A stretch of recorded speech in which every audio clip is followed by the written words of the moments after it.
where did we left off? So we were talking about the initial Serbian rebellion, and I had a question for you once we kind of get this set up for this conversation. Okay. And then the point that we left is where you were saying Tito came to this revolution when it spun up to try and usurp it and basically kind of take control of it. And that's kind of where we left it off. Okay, this is the game marker. Yeah, so you had a red piece in there at some point, but I guess this is were they in the... This would be the situation sometime, for instance, in the summer or fall of 1941. So okay, you just answered my question. So this is post-Barbarossa starting then? Yes, yes. The rebels are the blue guys and the red guys. Mm-hmm. But this is the situation from fall of 1941, because at that point, the division between the Serb Chetniks and the Partisans has begun. So right. Up to that point, they were just rebels, and they were, of course, right. mostly Serbs, because the Serbs were the ones that were mistreated, so to say, by the Germans. Yeah, also they're kind of like, of all the groups in former Yugoslavia, they were probably like the most coalesced, I guess, because you can tell me if I'm wrong, but I think they make about 60% of the population, I think, something like that. Oh no, well, it depends how you count among those Serbs and whatnot, but 40%, 45%, something like that. Right, because they didn't have a majority. They actually, in order to get a majority, you have to ally with some other faction, and there's going to be this shifting array of factions. Okay, 40%. Exactly. Then. All right. So in the Kingdom of Yugoslavia, the ruling coalition was like majority Serbs, majority Bosniaks. How do you call them now? And majority Slovenes. Okay. And the opposition coalition was majority Croats and minority Serbs.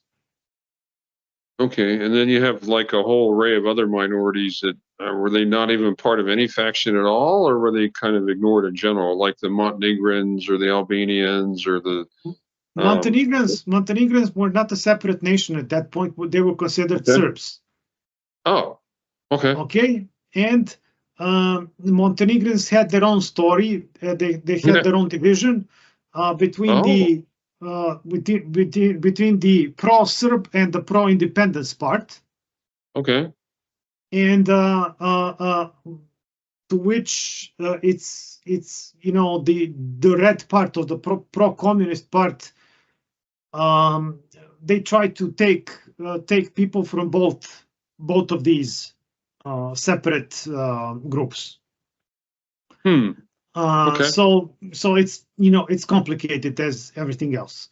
But anyways, yeah. So before you get off this real quick, so this would be really interesting when we start talking about the Croats, because I noticed that the Croats really tried to woo these small factions to their side, kind of give them like a side to partner up with, because that was like the only way they could get any sort of ruling majority at all, would be to bring all these other groups under their umbrella, which I don't know if that was successful or not. I'm not really sure, but I know at one point they actually stood up a Muslim division, and I'm assuming that was kind of either German or a Croat thing. I don't know which. But anyway, that's not where we're at.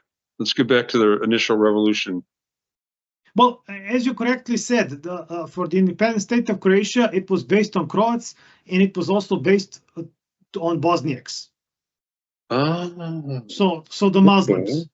Yeah, and Muslims. these would be the two groups that would be the backbone of the independent of Axis Croatia. Of course, Serbs would be in opposition. There is, however, a part of Croats that were in the rebel side, that were mostly pro-Tito. Yes, and these would be Croats that live in Dalmatia. So that is that not on your map? Or yes, you don't have the Red Province. Red Province? I see Dinara, Slovenia, Slovakia, Krajina. I thought it was like up north. Isn't it like part of the Italian? Dalmatia is close to the Adriatic Sea. Jeez Louise, man. Okay, I got it. I can't see. Go ahead. So So this would be the province where there is a significant Croat participation in the rebellion. But the initial rebellion, to be clear, there's I guess several main zones in Yugoslavia. We can talk about Slovenia, but I can't talk too much about it because I'm not very knowledgeable. And for one side and for the other side, I don't think that anything of, huge significance happened there. Yeah, I mean, there was a little bit, but most of the action was like south of there, from what I could tell. Yes. So then there is the independent state of Croatia zone. Okay. And the independent state of Croatia here on the map is seen by this red dotted line. Its borders. There it is. Okay. Yeah. Okay. So it encompasses today's Croatia and today's Bosnia. Oh, they had all of Bosnia there. Okay. Yes, all of Bosnia. Then there's the Montenegro, which was occupied by the Italians, which are mostly these two dark green provinces. Right. And then we have Serbia, which is in blue, but which was actually split up. The northern part was annexed by Hungary, was under German rule. The southern part was taken over by Bulgaria and so on. So basically these two central parts were so-called Serbia, but it was German occupied. Right. It was not a satellite state. It was, an occupied territory. Yeah. So who held Sarajevo? Was that a German occupied city? Sarajevo is a friendly city for the Germans. It's Axis Croatia city. So at the point of 1942 or 41, I guess that there were probably only a few Germans there because it was not seen as having a huge risk of insurgency there. Actually, it's kind of funny because I read a book that was about Sarajevo specific during that time, and the book made it sound like it was a very kind of multicultural, open city, just kind of their real artisan, creative type of city there. So they maybe kind of thought, well, they're not going to have revolters. They didn't really occupy it much, kind of left it to itself. That was the impression I got from that book I read. I can't say that I never lived in Sarajevo. I don't know that much. People that live there say that it was a vibrant city. Yeah. In terms of the revolt, that Germans were not very, but they were concerned about the Serbs living in Sarajevo and that the Serbs in Sarajevo would revolt. So that was, their concern. Okay. However, the epicenter of the revolt of the Serbs would come in from a bit north and east because these were the territories where Serbs lived more or less homogeneously. So pretty much like your blue provinces here is kind of really Serb heavy. Yes, your blue provinces and also your orange provinces. The orange ones, yeah, okay. Blue. Serb. So let me go to the color coding above. So Serb support. So it's a concept in the game. It's dependent on where Serbs live. So if you're in the white territory, these were hugely predominantly Serb territories, and the orange ones are mixed. So a lot of Serbs live there, and it's relevant for having Serb support. So if you're looking where the Germans located their occupation forces, again 4 divisions, 3 in the blue parts, and 1 division in the Posavina and Krajina parts. Oh, okay. So that would be over. Oh, never mind. What? Posavina is light green. Okay, there it is. Yep. All right, got it. Okay. So what happens is that you have basically, let's say, 4 territories. Again, you have Slovenia, which is relatively separate. Slovenes are oppressed by the Germans, also oppressed by the Italians, and Slovenes make make up their own liberation front, which is close to the communists, but it's also quite separate from Tito. Yeah. So this is basically a separate zone. There are also some Yugoslav army units operating there, or the Blue Guards, or the Chetniks, or whatever, but they're fewer in number than the Reds. Okay, so this is kind of like at the moment, at the beginning, this is kind of like the Red Epicenter, Slovenia and Kraja. Well, the Red Epicenter, the Red Epicenter would be, what was the intention, would be in Šumadija. And Šumadija, okay. Yeah, in Serbia, because this is where the communists concentrated their Spanish War veterans. This is really? Where they sent them. Yes. Okay, that's kind of. I mean, I get it, because you kind of, because they're trying to do this thing politically. So their concept is, okay, you have this revolution going on. We want to be kind of like the political head of this sort of thing. So when you want to do that, you want to send your best guys to the place that you're really trying to do the biggest sway. So yeah, okay, that makes sense. You would put your Spanish War guys there. You would put your Spanish guys there because you expect there, as you said, to be for a revolution to happen, and also because this is everybody is expecting that revolution or the rebellion would come from Serbia. Right. Because the Serbia was the most rebellious. Serbia rebelled against the Axis Pact, and Serbs hate Germans, whatever, and this is where you expect that the revolt will come from. I mean, at this point, you're kind of, sort of, I mean, because they are a communist faction, so at this point, you could go to Russia a little bit and say, hey, we're communists too, can you help us out? Not that the Russians could do much in 41, but you now have like, okay, well, you're fighting our communist brother over here, so we're on their side, so we could probably get some help from the Russians at some point. Not, obviously not in 41, because the Russians are getting their butt handed to them, but... Well, this is not going to be popular with the pro-communist crowd, but it's somewhat different than that. You're working for the Soviet Union. You're getting paid. You're their agent. Really? It's not like you can come to them and say, listen, buddies, it doesn't work that way. The leadership of the Communist Yugoslav Party is beholden to the Soviet Union. The Soviet Union is their boss. So that's a whole different relationship then. Oh yes, they're paying you. Okay. Wow. So you're doing what they tell you to do. I mean, you sometimes go out on a limb, and they criticize you, but you're basically part of the whole communist organization. You are coordinated by the Comintern.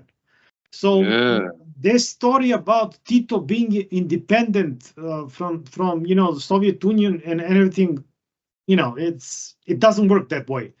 Well, I'll tell you what, we're going to have a really good conversation many episodes down the road about how the heck Tito managed to divorce himself from Russia after the war, but we're not anywhere near that point right now. So yeah, we will be talking about that. It was not a nice divorce, let me tell you. Oh, I'm sure it wasn't. It was not, his chief of staff was killed. What's his name? Arso Jovanović.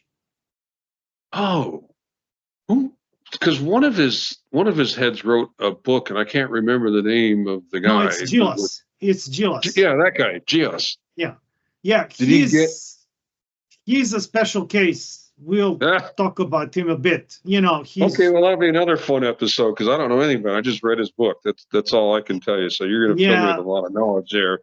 Anyway, we're straying back to the revolution. Yeah. Anyways, okay, so you have zone Slovenia separate. You have zone Axis Croatia. The Ustashe are crazy. Either Pavelić gives the words to kill the Serbs, or the Ustashe do it by themselves. There's a lot of Ustashe suddenly, and there's a lot of Serbs killed. Serbs start to revolt, and suddenly you have total chaos in Axis Croatia. Oh, Oh, right. Yeah, this is summer 41, late summer 41, Yeah, right? it's late summer, and you already got, real chaos there. Oh, yeah. For Montenegro, the smallish part of Yugoslavia, the Italians want to set up a independent Montenegro. Really? So-called. Yes. Okay. And basically what happens is that at that point, most of the populace rises up in revolt. In support of Montenegro, not necessarily in support of the Italians. No. Against independent Montenegro. Oh, against it. Well, yeah.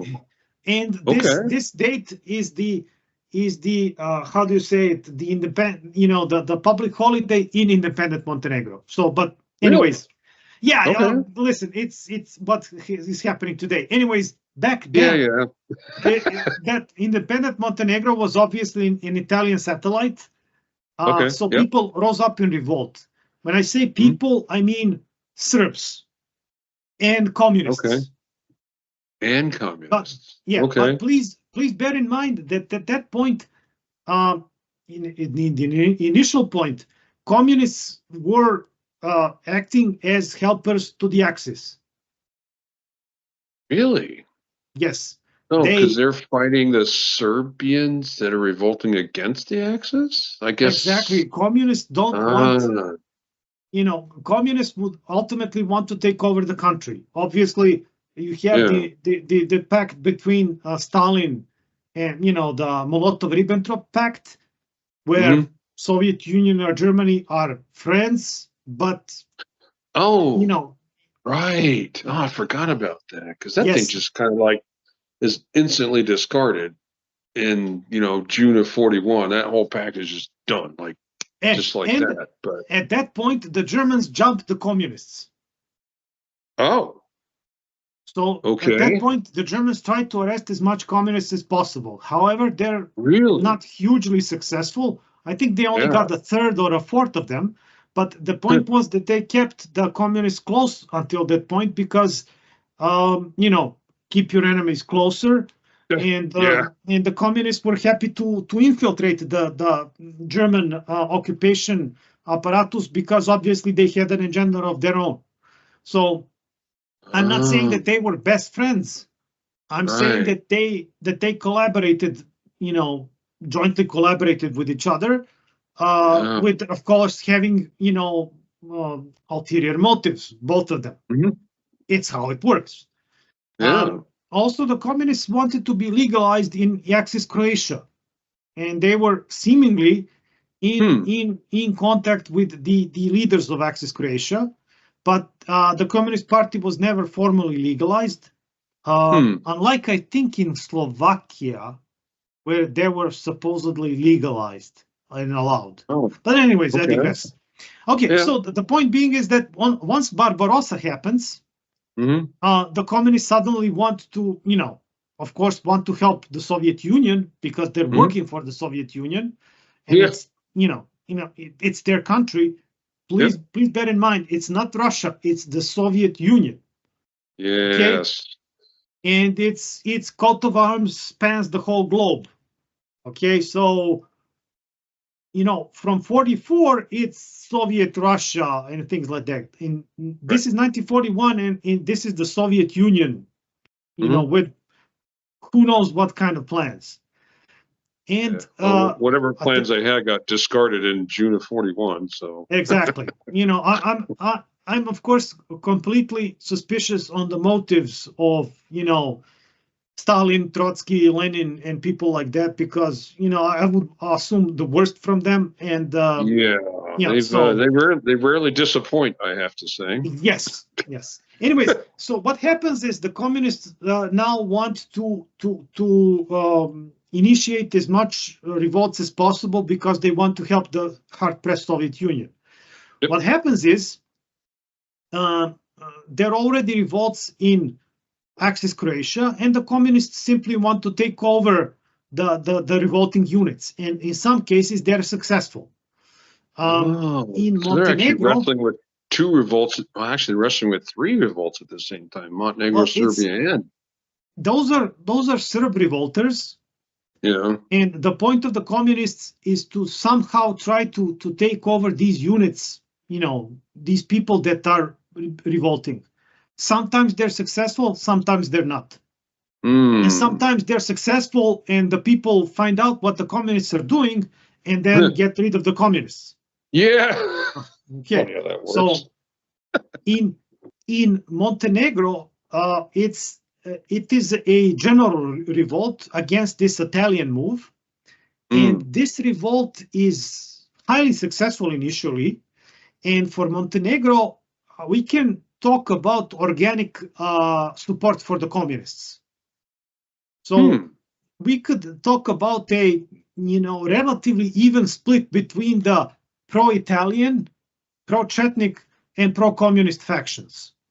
Oh my gosh. Okay. So is it like, wow, that's a pretty toxic mix there. Okay. Yes, it is. And then you have really nasty terrain, so it's like, these guys can hang out for a long time, each separate faction for a while, because they're kind of hard to get to. Exactly, and Montenegro is going to be extremely nasty in terms of what happens. So this revolt happens. They really mess up the Italians real bad. They really beat up on the Italians. The Montenegrins are, quite, how do I say it? They're quite proud of this. Well, yeah, they should be. They really beat up on the Italians, really. However, Montenegro is X, Italy is 100X or a 200X in terms of resources, territory, and people. So ultimately what happens is Italians bring in reinforcements. They also bring in auxiliary units from minorities such as Albanians and Bosniaks, and they start a counteroffensive, I think, in August.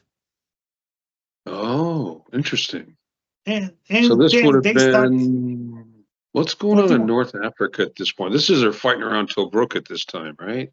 I think the Italians just send in, they need to send in foot soldiers here, mountain troops. So it's I guess, of course, a diversion of their resources. But then again, these resources, I don't think that they're very usable and interchangeable with North Africa. No, not at all. Plus, they don't really have a good transport infrastructure to go to North Africa, so it's probably easier for them to go to Montenegro than North Africa. Of course. So what happens with this revolt is that ultimately this revolt is more or less crushed. However, the revolt, because Italians are politically a little bit more savvy than the Germans, they just say, okay, we see that that's a conversation you don't hear very often. Yeah. So the Italians, I guess, decide that, okay, what happens is we obviously, poke the finger in the eye of these people. We're going to lay a little bit lower. We're going to send a governor to Montenegro. We're going to, scrap the independent Montenegro plans. We're going to send a governor who has a Serbian decoration from World War I, which he got from the Serbian king. And we're going to say, okay, we went overboard. We're going to go, politically, we're going to relax things a bit, but we're going to shoot people that revolt against us. So they're actually going to try and rule this province with more officially, because I think the Germans are just occupying, whereas the Italians are really trying to stand up Italian-friendly government here. Well, the Italian-friendly government more or less, idea more or less collapsed, but they're going to set up a Italian-friendly government of some sort.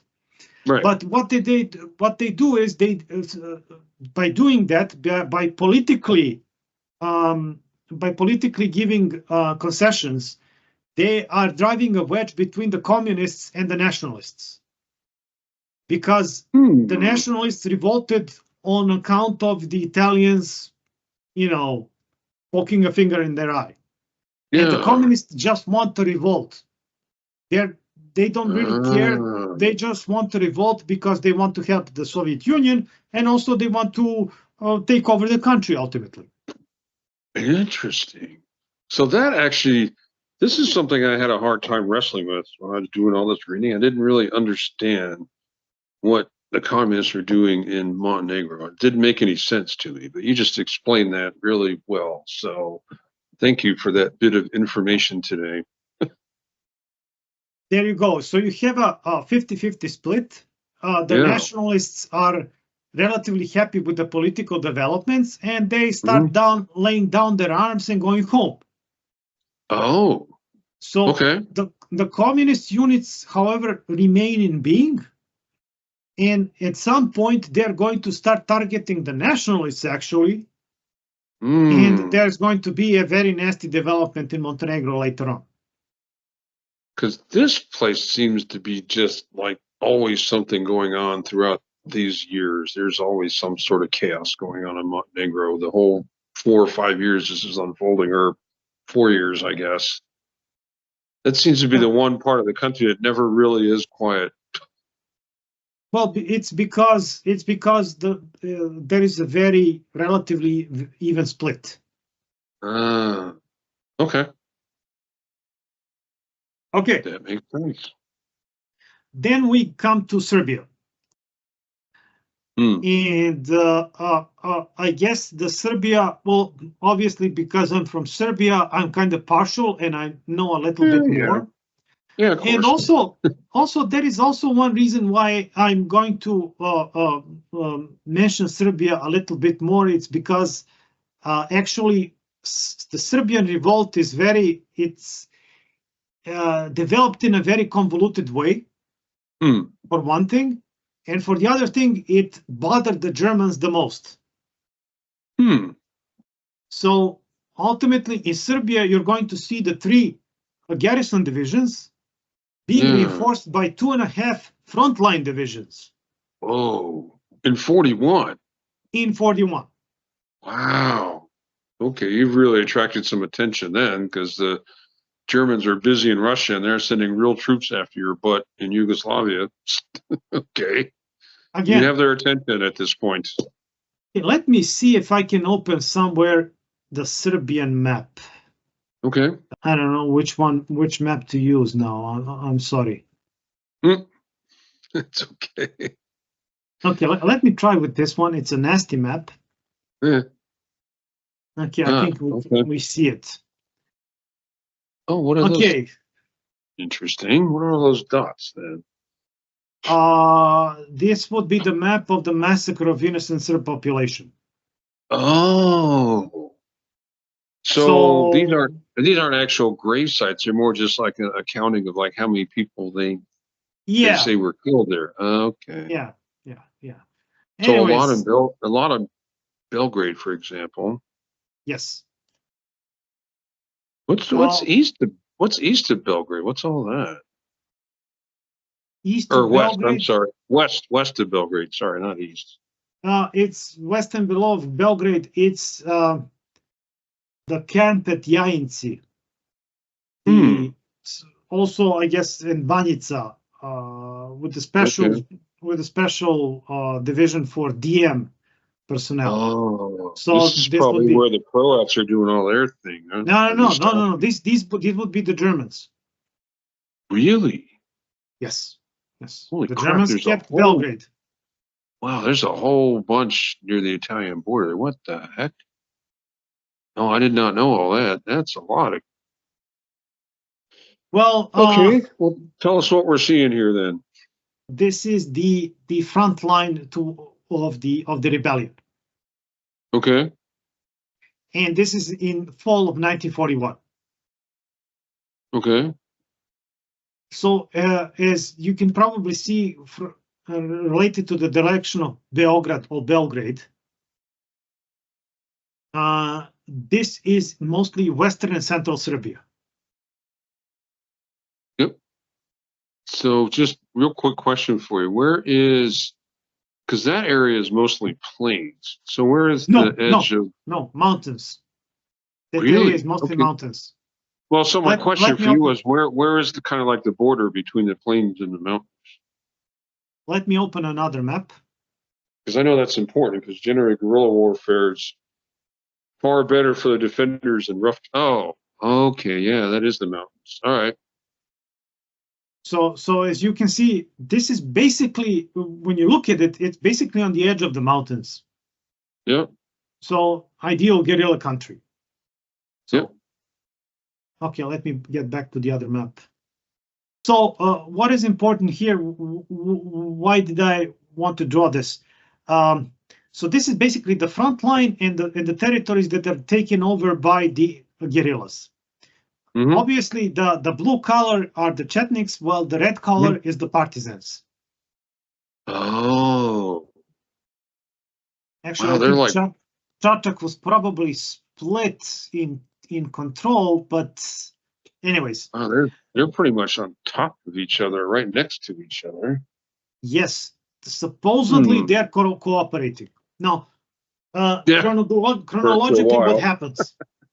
Okay, so let's go back to May 1941. At that point, the communists are working, obviously, with the Germans, or they're simply not revolting. Right. At that point, the only guerrillas are the Yugoslav army led by then Colonel Mihailovich and some Chetnik detachments. They're relatively few in number. They're just in embryo size, but they're starting to develop units and organize units.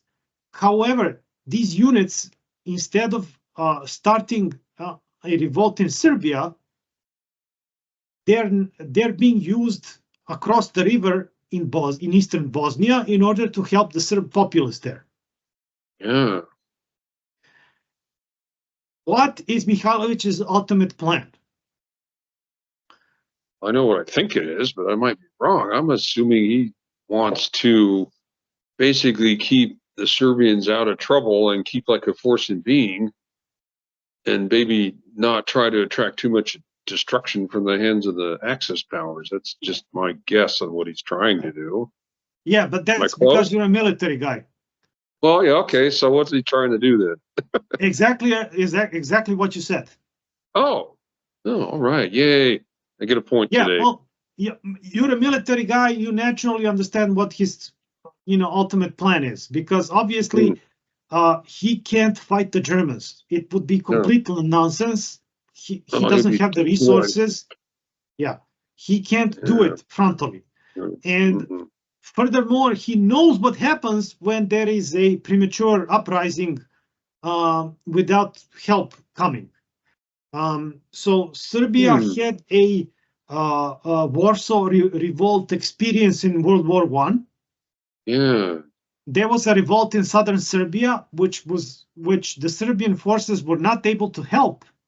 So the revolters, the Chetniks or the guerrillas back then, were mostly crushed by the Bulgarians. So this is pre-World War I or post-World War I? It is World War I, exactly. It's 1917. Okay, so weren't the Allies in Salonika at that point? Exactly, and you can't fly from Salonika to southern Serbia. No. You can't help you can't help the revolters there. They're on their own. So what happens was that revolt was crushed.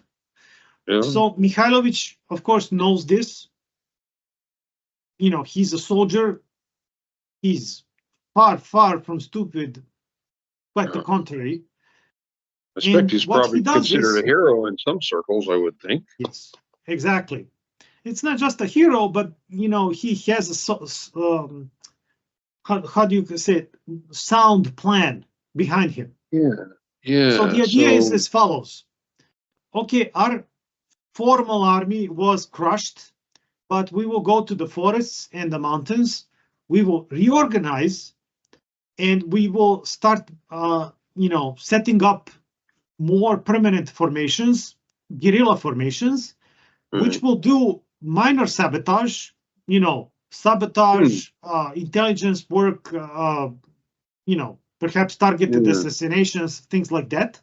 Right. And we will wait and have forces organized and wait until the Allies are close enough to help.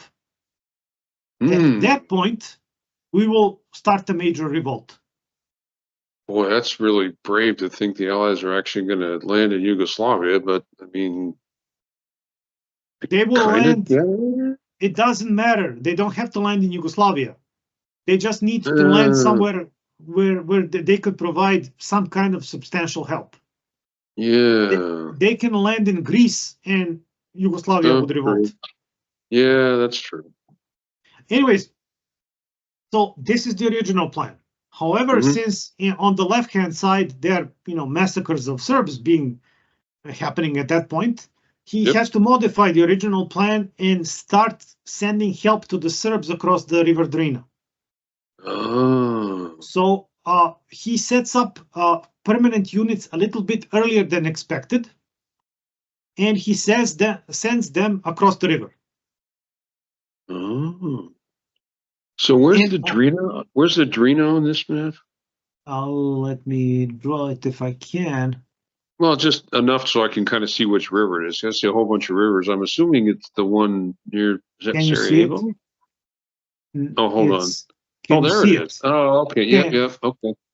All right. Now this is a really important river, so I kind of have to. This is the River Drina. Yeah, so this is a really important geography feature in this war. Okay, so this is the plan. Now, because of the things that are happening, he needs to send support to the Serbs across the Drina as soon as possible. So, but this means that also he wants to have Serbia as a recruiting ground in order to be able to recruit people and organize units and then send them across the river. And this is, he's enemy of the Germans from day one. It's just that, he decides on tactically because there's no rational military explanation or military grounds for starting a revolt in Serbia. He's not going to do it. However, what happens is Soviet Union gets invaded. The communists now also come to the forests. And they start agitating for a revolt against the Germans as soon as possible. That's important. Okay. Yes. So the Germans are concerned that there is going to be a communist revolt. And on the other hand, Mihailovich now starts being concerned that the communists will start a revolt and that they would naturally, that the people would naturally gravitate towards the ones that are fighting. Also, some of his junior commanders are also very keen to start a revolt against the Germans.